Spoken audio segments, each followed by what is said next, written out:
Olá, meu nome é Josvanione Bortolucci e esse é meu trabalho de conclusão de curso sobre o processo de produção de vinhos. Meu trabalho foi orientado pela professora Karina e ele é do curso de Engenharia Química realizado na Faculdade de Americana. Eu vou dar início à minha apresentação com uma breve introdução do, do que é a bebida vinho. O vinho ele é uma bebida fermentada da uva e ela é uma bebida alcoólica. Não tem uma data exata de quando foi descoberto ou criado. Alguns historiadores falam que ela foi criada antes de Cristo e religiosos falam que ela só foi criada após o milagre de Cristo de transformar água em vinho. É considerada muito complexa por conta de que precisa passar por muitas etapas para se obter um bom vinho, porém ela é muito delicada e combina com diversos tipos de refeições, alimentos, tais como carnes, queijos, massas, mas não são todos os tipos de uvas que podem ser utilizadas para produzir o vinho. Aqui temos um fluxograma que eu desenvolvi que representa as etapas do processo de produção dos vinhos. Esse que temos aqui é dos vinhos brancos e no próximo slide tem dos vinhos tintos, e nele é possível ver claramente a diferença entre o processo de produção dos vinhos brancos e dos vinhos tintos. Até a adição do metabisulfito de potássio, o processo é praticamente igual. A partir dele, nos vinhos brancos, nós passamos para a extração do mosto, que é um suco de uva muito concentrado em açúcares, que são utilizados para fermentação. Após isso, tem a clarificação do mosto. E a clarificação do mosto, ela serve para, nos vinhos brancos, manter a coloração mais clara, porque os vinhos brancos eles têm a característica de serem mais claros. E a extração do mosto, ela serve para separar as cascas e sementes, que são as partes sólidas, da parte líquida, porque é as partes sólidas que fazem com que o vinho tenha aquela coloração mais avermelhada, mais escura. Após isso, tem a adição das leveduras e alguns vinhos têm a correção de açúcares do mosto, que é a chaptelização. Não são todos os vinhos, são só alguns, né? Todos os mostos, perdão. São só alguns mostos que passam por esse processo e ele serve para corrigir os açúcares para acontecer a fermentação. É uma adição de sacarose até que a quantidade de açúcar necessária fique estabilizada. Com isso, tem-se início a fermentação alcoólica e logo após a fermentação alcoólica, alguns vinhos vão passar para uma outra fermentação, que é chamada de fermentação malolática. A fermentação malolática, ela tem função de controle de acidez. Não são todos os vinhos que necessitam dela, tanto nos vinhos brancos quanto nos vinhos tintos. Então, alguns vinhos vão passar por essa fermentação, outros não.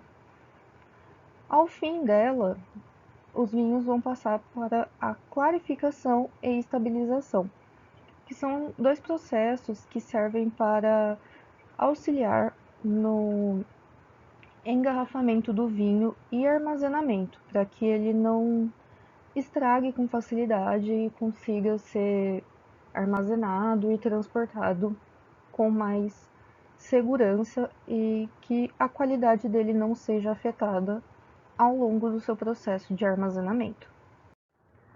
Aqui nós temos o fluxograma dos vinhos tintos e, como dá para ver, né, até a adição do metabisulfito de potássio, o processo é igual.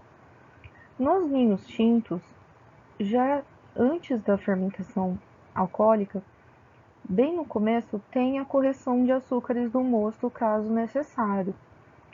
Nos vinhos brancos, temos outros processos antes, que é o processo de extração do mosto, e o processo de clarificação do mosto. Aqui não, aqui já ocorre a correção de seus açúcares no mosto. Então, tem-se início a fermentação alcoólica, e após um período de fermentação alcoólica, aproximadamente metade da fermentação alcoólica, tem um processo nos vinhos tintos que é chamado de maceração. Esse processo ele é um período que pode ser considerado um período de repouso do mosto com suas cascas e sementes, porque o vinho tinto ele tira das cascas e das sementes a sua coloração avermelhada, a sua coloração escura. Ele precisa iniciar o processo de fermentação alcoólica com as cascas e sementes, principalmente cascas, para ter a sua coloração, senão ele fica um vinho mais claro. Com o fim desse período de tempo, que varia de acordo com o vinho, dura em média de 6 a 8 dias, tem-se um processo chamado de descubra e prensagem, que é a separação do mosto e as partes sólidas. E aí finalizamos a fermentação alcoólica do vinho tinto, se necessário, correção de acidez, passa pela fermentação malolática, se não necessário, vai direto para a clarificação e estabilização para passar para o engarrafamento. Temos algumas etapas que devemos fazer antes de entrar no processo fermentativo, mas não são o grande foco do trabalho, então não vou me aprofundar nelas, mas após cumprir essas etapas, tem-se o processo de desengase, e esse processo consiste em fazer o mosto, que é amassar as uvas até criar um suco bastante concentrado com as cascas e as sementes, e esse suco ele tem muito açúcar e ele é bem concentrado e bem grosso, e esse processo pode ser feito tanto com moinhos quanto com os pés, que atualmente não é mais tão utilizado por conta de questões de higiene, mas em algumas festas tradicionais ainda ocorre. Após a criação do mosto, ele é levado para um reator onde é adicionado as leveduras para dar início ao processo de fermentação. Geralmente, as leveduras precisam de em torno de 17 gramas de açúcar por litro de mosto para fazer 1% de álcool. Então, deve-se ter essa noção antes de dar início, né, ao processo de fermentação alcoólica. É um processo exotérmico, ou seja, ele libera calor. Então deve ter um controle de temperatura para que o vinho consiga realizar a sua fermentação. Vinhos tintos normalmente chegam a temperaturas de até 30 graus e vinhos brancos são mantidos em temperaturas de no máximo 18 graus. Aqui ao lado tem a representação de um reator em que ocorre a fermentação. Não são todos iguais, né? Cada empresa tem o seu tipo de reator. Agora eu vou explicar um pouco da fermentação, que é o foco do meu trabalho. A fermentação, ela faz a degradação das moléculas de glicose e geralmente ocorre em 10 reações de 2 etapas. Aqui temos a representação da reação de fermentação. A primeira etapa tem início com a fosforização da glicose, que consiste em converter a energia obtida por meio da degradação das moléculas de glicose em ligações de adenosina trifosfato, o ATP, que quando a glicose recebe o fosfato proveniente de 2 moléculas de ATP, ela se torna quimicamente ativa e isso gera um gasto de energia. Já na segunda etapa, ocorre a oxidação da glicose, que é a quebra das moléculas, onde os átomos de hidrogênio são removidos, sendo o agente oxidante o NAD+, que se encontra representado aqui nessa imagem ao lado da reação, a representação da esquerda, que vai ser reduzido a NADH. E essa etapa libera energia que é utilizada, para produzir 4 moléculas de ATP. E como foram consumidas 2 moléculas de ATP na primeira etapa, a glicose fica com um saldo de 2 moléculas. E a diferença entre o NAD+, e a sua redução, que é o NADH, que se encontra aqui, está no carbono insaturado, que faz a ligação dupla, e está destacado em vermelho aqui no cantinho, que passa a ser saturado se ligando a um oxigênio.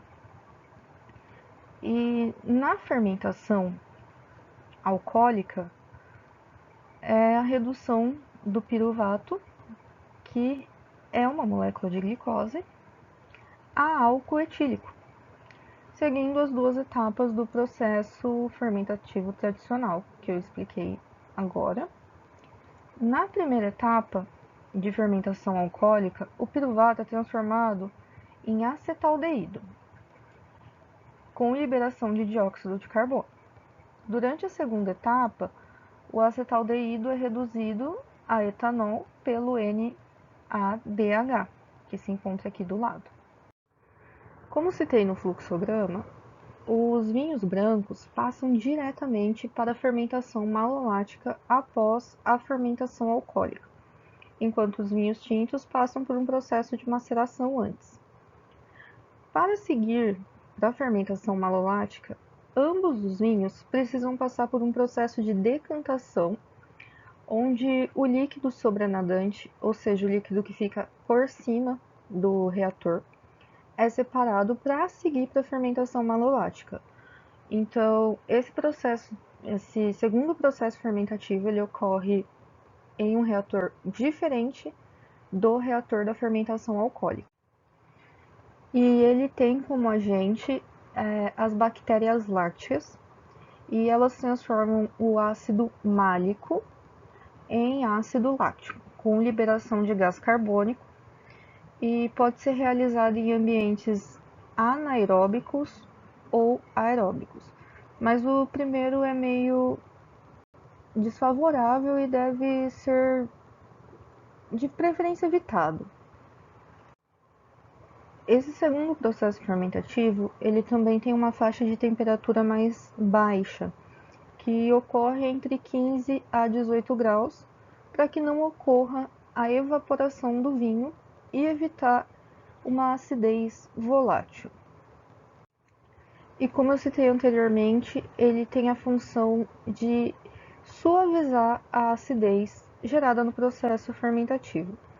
Em alguns casos de vinho tinto, ele pode diminuir um pouco a cor por ser um processo que aumenta o pH do vinho. Ele não deixa o pH muito alto, mas ele aumenta um pouquinho. Por conta dos vinhos tintos serem fermentados junto com as cascas e as sementes e passarem por uma remoção das partes sólidas somente após o período de maceração, é realizada uma segunda remoção de sólidos para que o vinho fique bem líquido, sem nenhuma presença de sólidos nos vinhos tintos, e ela também é feita para oxigenar o vinho. Ela é feita por uma torneira na parte de baixo dos reatores e ela ocorre mais realmente em vinhos tintos.